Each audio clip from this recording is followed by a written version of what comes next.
Honourable speaker sir, अभी जो bill minister साहब ने पेश किया, हमारी पार्टी की जानिब से हम भरपूर तायद करते हैं, मगर दो चार क्लेरिफिकेशन है जो मिनिस्टर साहब से, आपके ज़रिए से मिनिस्टर साहब से पूछना है। पहली चीज़ तो ये बिल जो लाने का मेन मकसद क्या है साहब? क्या ये हाउसिंग बोर्ड अगर कोई प्रॉपर्टी बेचती है तो क्या उसको इनकम टैक्स की नोटिस आ रही है क्या? इसकी भी क्लेरिफिकेशन देना। उस पर्पस के लिए, क्या उस पर्पस के लिए ये अपने को बिल इंट्रोड्यूस करना अगर जरूरी है तो बेशक बहुत अच्छी बात है, करना भी चाहिए सर, बिल्कुल करना चाहिए और हमारी पार्टी भरपूर इसकी तायद करती है सर। एक चीज सेकेंडरी सर, अगर फर्ज करिए सर, फर्ज करिए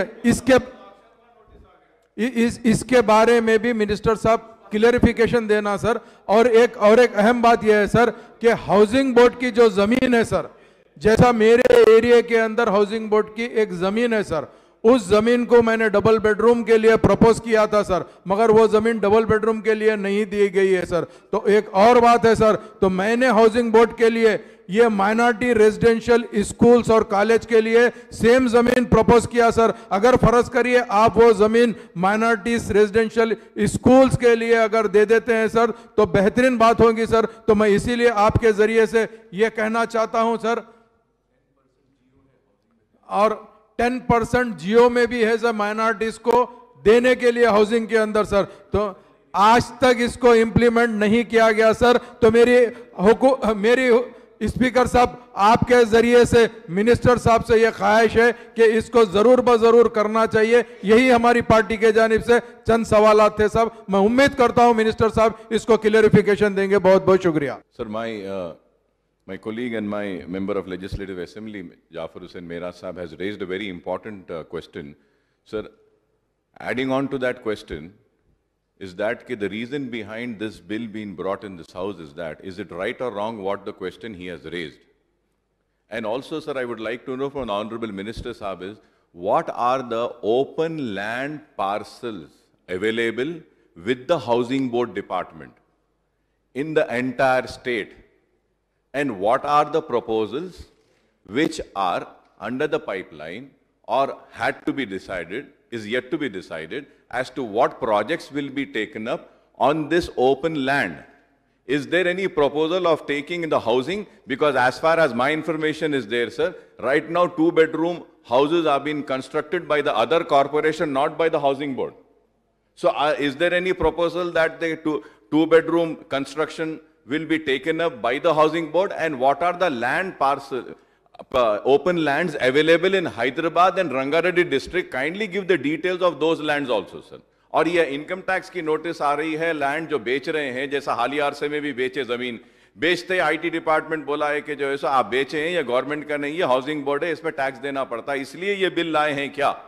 ये सवाल मैं आपसे पूछना चाह रहा हूं। मिनिस्टर साहब इसका वाज़े तौर पे जवाब नहीं, आपके जरिए उनसे दरखास्त करता हूं। मिनिस्टर गाరు అధ్యక్ష, ముందుగా ఈ సవరణలకు అన్ని పక్షాల నాయకులు సమర్థించినందుకు వారికి నా ధన్యవాదాలు. అట్లాగే వారు కొన్ని క్లారిఫికేషన్స్ అడిగారు అధ్యక్ష.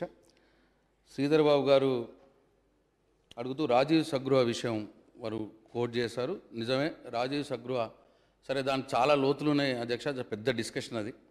ఎవరి హయాంలో ఏం జరిగింది, ఎట్లా జరిగింది, ఏదేమైనా సరే ఇప్పుడు ఉన్నదాన్ని ఈ రాజీవ్ సగృహ విషయంలో తొందరలోనే ప్రభుత్వం ఒక నిర్ణయం తీసుకొని, మంచి నిర్ణయమే తీసుకొని ముందుకు పోతుందని చెప్పి తమ ద్వారా వారికి మనవి చేస్తూ ఉన్నా. అట్లనే ఈ జాఫర్ హుస్సేన్ గారు ఈ వారి నియోజకవర్గంలో హౌసింగ్ బోర్డ్ ల్యాండ్ ఉంది, 2-bedroom హౌస్కి ఇవ్వమన్నారు, లేకపోతే మైనారిటీ రెసిడెంట్ స్కూల్కు ఇవ్వమన్నారు. తప్పకుండా పరిశీలించడం జరుగుతుంది. రెండు కూడా మంచి కారణాలకే కాబట్టి ప్రభుత్వం హౌసింగ్ బోర్డ్ ల్యాండ్ అయినా అది ప్రభుత్వం భూమే, ప్రజల భూమే, ప్రజల అవసరానికే ఉపయోగిస్తాం. తప్పకుండా మీరు చెప్పిన దాన్ని